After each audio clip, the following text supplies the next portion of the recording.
Welcome to episode 70 of Paris Playbook. Today I'm joined by Jessica Greco of the Fitchburg State women's volleyball team. Jessica, thanks for joining me. How are you? I'm good. Thank you for having me. I'm excited to be here.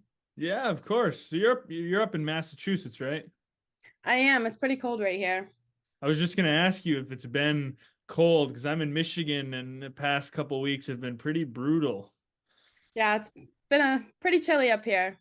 Yeah, not fun. Can't really go outside and do anything. Just walking to your car is hard enough.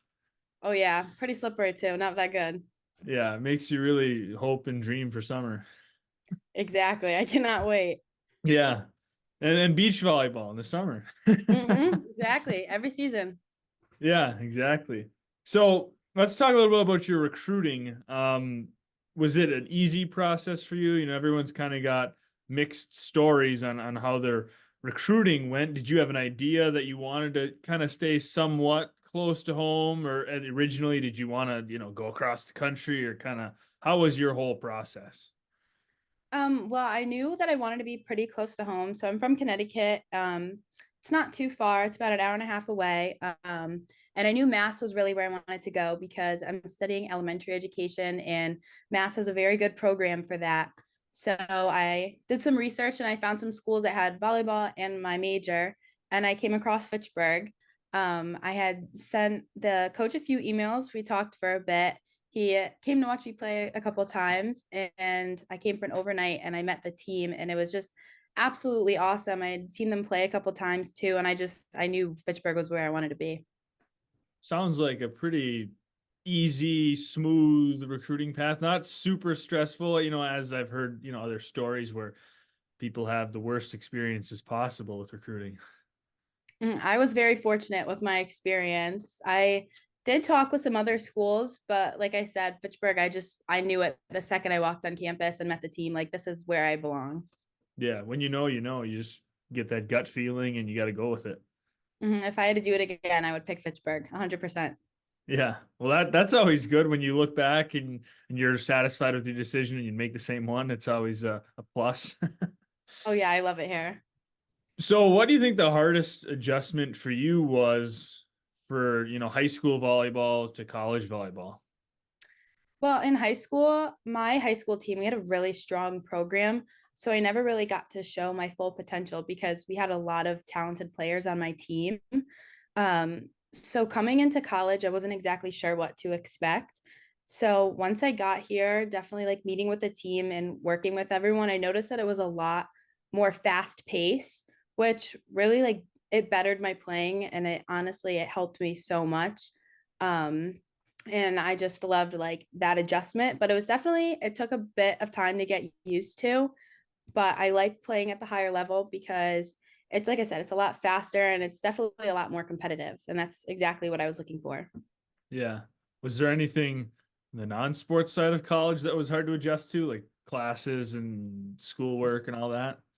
Classes were definitely something to adjust to, not being like in a high school like setting. The workload is definitely a lot larger in high school. But I would say the biggest adjustment for me was probably just being away from home because I've always been really close to my family. So just not seeing them every day has been really hard, but we definitely have learned how to make it work, and we call and we text all the time, but it's still not the same. So I would say that's been pretty rough. How far away from home are you exactly? I'm a little bit over an hour and a half, which isn't too bad, but Yeah. my parents are very busy with work. I have an older sister. She's in college and she's in New York, so she's pretty far. So it's kind of hard to be able to see each other a lot, but we try and visit each other as much as we can and Were going they from able there. to make it up to some games? They did. I was really fortunate. My older sister, she came and surprised me at a few games, which just it I really made me like it motivated me to play even better. We had some games in Connecticut, so my parents were able to come to those, and they really like worked their schedule around and tried to come to as much games as they could, which just was really awesome. I felt really supported, and it was really good. Well, you had a great first year, and prior to the season, did you have an idea like, hey, I'm going to get a lot of playing time? Or was it kind of questionable at first? And you had to prove yourself, or how did that kind of go moving into the beginning of the year? Going into it, I honestly wasn't expecting a lot of playing time. I knew that I wanted to work hard. And even before the season ended, I made a whole list of goals that I want to accomplish and how I wanted to achieve them. And so I had set those goals, and working throughout the season, I feel like I was able to really like prove myself. And I showed to not only other people, but myself that I'm capable of playing at this level. So getting playing time this year was definitely something that was just so like out of the norm for me. And I really loved it. And it was such a nice experience to play with the team I'm on. And you got defensive player of the week for your conference 1 week. That had to be a nice little accolade, kind of boost your morale, keep your momentum, and give you some confidence. Like, hey, I deserve to be here. It definitely was a huge confidence booster. But honestly, that week, I couldn't have done it without my team. Like we wanted it that week. Like we were just all in it. And I like to journal a lot as an athlete. And I think a lot of athletes should do that. I think it's something really helpful and beneficial. Um, so I just wrote down like I set goals and I mentally prepared for every game, which I think is like the biggest aspect of any sport. But I prepared for them, and it really was a huge confidence booster. And I was really honored to get it. I truly was.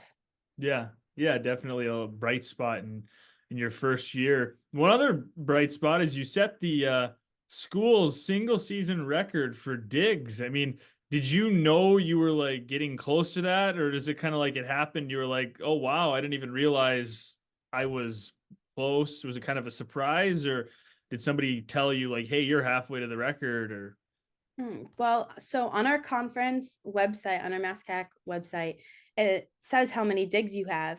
And I noticed that they started progressively getting higher as the season went on, but I truly didn't know I was close to beating our school record. And it blew my mind when I saw it. One of my teammates had sent it to me, and I couldn't believe it.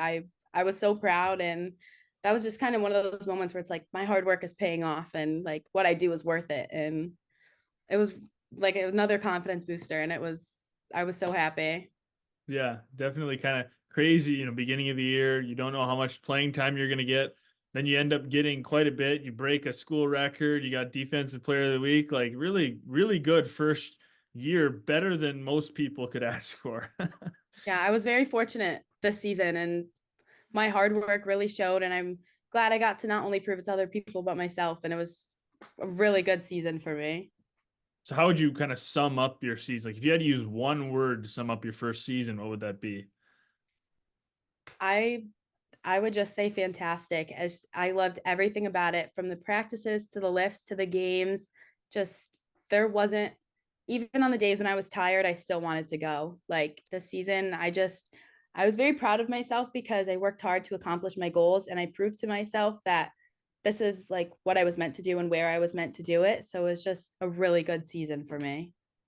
So now that you kind of know college volleyball, you know the pace of the game, the speed of the game, you like your school, you kind of know what you can do personally and you know what you can grow in. What are your goals for moving forward next year and the future of your career and the team and whatnot? Mm-hmm. So for me personally, going into my future career for this, I definitely want to make sure that I can communicate with my team on and off the court, because for my position, I feel like all the barrels or any defensive player, just being a leader in the back row and being loud and being able to help your teammates can not only help you, but it can help the whole team. So I just want to make sure I continue to bring that into the next season and all of the seasons after that, and just staying confident on the court and just knowing that I can do it, having a really positive attitude. Um, and as for my team, I feel like this season we really proved ourselves to other schools, and I feel like if we continue to work hard, I feel like we're on a really good road right now. Yeah, it's always up, keep getting better season after season. And confidence is the most important thing. I mean, somebody can have all the talent in the world, but if they're not confident in their ability, it really doesn't matter like how talented you are, or how much work you put in. You got to believe in yourself and believe you can do it. So that's that mind game and that mental, part of sports is so important. I agree. I've seen it from not only myself, but on other people too. Like without confidence, like there's not much you have to be. Like you're going to be nervous and you're going to get in your head, but staying confident and like true to yourself and knowing like what you can do you can accomplish like anything, whether it's a sport or anything else. And I think confidence is really something that for me, I've been working on this season. It's just gotten better. And that having a journal, like you said, probably helps because you can go back and read it and like see how. I mean, obviously you can remember things, but you forget little things, and you read it and be like, oh yeah, this happened, and can kind of help remind yourself of how good things were. Or if you're having a bad day and you reread some stuff, or Mm-hmm. Yeah, it's nice to just let it all out and set goals, write things that are bothering you, things you're looking forward to, because it helps you reflect on what you've had and what you can have in the future. And it's something without it, I don't think my confidence would be where it is now. And like I said, I recommend it for everyone. It's truly helpful. And there's something about like actually writing things down with like pen and paper. It's like when you have a test, they say, you know, like writing it down helps it stick in your memory. Well, it'd be the same thing with your goals and your confidence. It's going to help better than just texting on your phone or just saying it out loud like, "Oh, I'm going to do this." It's, you know, more kind of in stone when you write it down. Yeah, it's definitely a game changer. Just writing it all out and letting it all out. It's different than any other method I've tried in the past. And I think everyone should try it. It's really helpful in many ways. Yeah, yeah, I bet it is. It definitely sounds like it. Hopefully somebody listening will give it a try and it'll work for them. Yes, if I had one recommendation, it would be to journal all the time. Yeah. Yeah, even if you're not in sports, I mean, like journal about your work or your everyday life, or like, you know, definitely. Mm-hmm. I agree. So, in a non-volleyball sense, what are your hobbies? What do you like to do for fun? So during high school, I was just so busy. I was on the go. I'd go right from high school to work to practice. And now I have a lot more downtime than I did then. So I've really been getting into some self care in my dorm, and it's been really nice. But besides that, I really love hanging out with all my friends. I've gotten really close with all my suite mates here. Um, we all get along really well. And I just love being with my friends and putting myself in that positive atmosphere. What kind of music do you like? Do you have a certain go-to that pump you up before the games? For games, it might sound kind of crazy, but I'm a huge Queen and Abba fan. Oh, It's love something ABBA. about it. It just gets me ready for the game. Yeah, We I had get that. I remember some of my teammates love ABBA too, and we had one game where we were down by a bit, and during a timeout, an ABBA song came on, and we all just like we were like we came alive again, and we just brought the fire. And something about Yeah. ABBA, it hypes us all up. I don't know. It's good stuff. I mean, for any ABBA haters out there, I don't know how anyone can. I mean, it makes you happy too. Like most of it's happy. I mean, they got a few kind of sad love songs, but otherwise, it's pretty upbeat, happy stuff.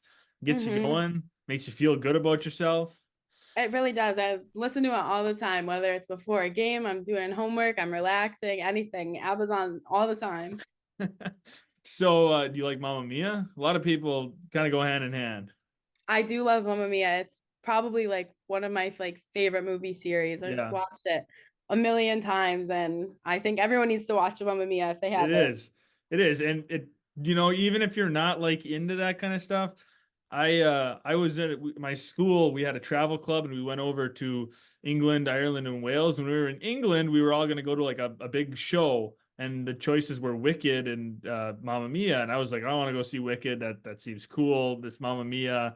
I mean, I don't know, a girl trying to find her dad. That didn't really sound interesting to me, but I ended up going and fell in love with it. Love it. Absolutely love the show, the music, the movies, all of it. So even if you think you're gonna hate it, you just got to give it a chance. You have to give it a chance. You never know until you try it. And Mamma Mia is just one of the greatest masterpieces of all time.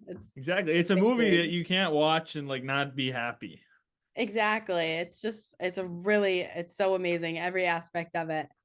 Yeah, it definitely is. So if you get anything out of this episode, one, journal, and two, Mamma Mia. There you go. That's Those all are you some good need. takeaways. Yeah, definitely. So what about TV? What kind of do you watch any TV shows? Anything you're binging or Lately, I've been into Gilmore Girls. That's been my go-to. It's pretty basic, but it's been my go-to. yeah. Hey, Mhm. whatever works. I mean, keeps you happy. That's all that counts. Yeah, I would say Gilmore Girls and Dance Moms. Those are my top two. Yeah.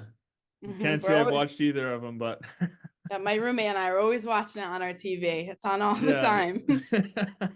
That's funny. So, if you could eat one food only for the rest of your life, what would you eat? Well, for an entree, I would probably have to say quesadilla. I'm absolutely obsessed with them. You could put Okay. anything in it and I would probably eat it. But for Really? dessert, I would probably have to say my Nana's Italian cookies because they are out of this world and nobody makes them like her. So So you're having quesadillas and Italian cookies forever. mhm. They're pretty polar opposites, but they're both very good. Yeah. And what would you drink? No meal is complete without something to drink. So what would you drink forever? Probably coffee. Oh, Coffee and me, we go hand in hand. I me and Duncan get along pretty well. We have one right off campus, which is pretty dangerous, but yeah. Yeah. Iced coffee, definitely iced mochas. What do we coffee have in here? and iced Cappuccinos. caramel coffee. Okay, yeah. My go-to. So we're having quesadillas, iced caramel coffee, and Italian cookies. And Oh you'd be yeah, happy. that sounds perfect. If I could eat that for the rest of my life, I'd be ready to go. Yeah. Hey, there you go. That's unique. A lot of people say, I'd eat chicken or I'd eat pizza or hamburgers or something kind of basic, but Hmm. that's a unique combination. And it's delicious. And I think everybody's got to get on the train. It's pretty good. Eating them all together, that train? Oh yeah, it makes it even better. It's Yeah. life changing. There's a third thing that somebody's got to get out of this episode is Hmm. the food while they're watching and journaling at the same time. Got to get a nice snack in there. Yeah. So what about your dream travel destination? You can go anywhere in the world right now, all expenses paid for trip. Where would you go? It would probably be Italy. My great great grandparents were from there, and I've just seen so many pictures of all these like beautiful places. And Italy is just it's so beautiful, and I feel like I would make so many memories there. And I hope to go in the future. That's the plan for me.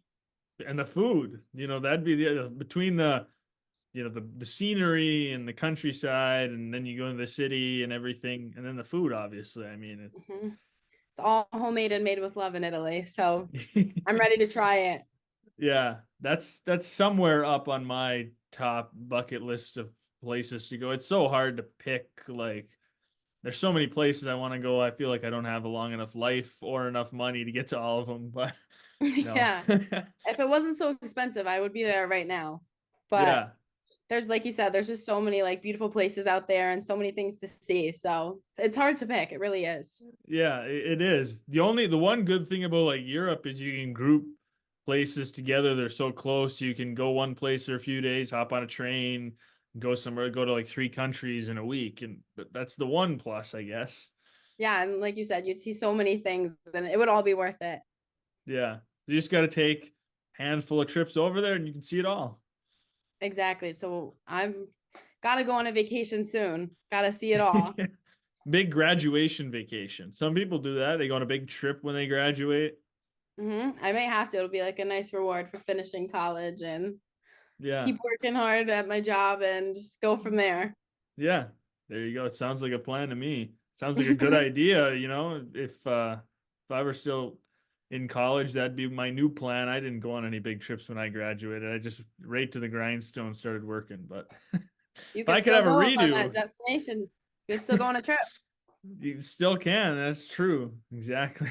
There's Hmm. always there's always the opportunity. You just got to take it. Exactly. You just got to go for it. Yeah, full send or no send. Hmm.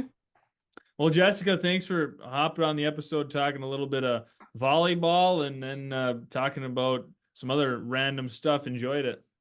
Yeah. Thank you again for having me. I love talking with you and being able to open up about everything. Yeah, of course.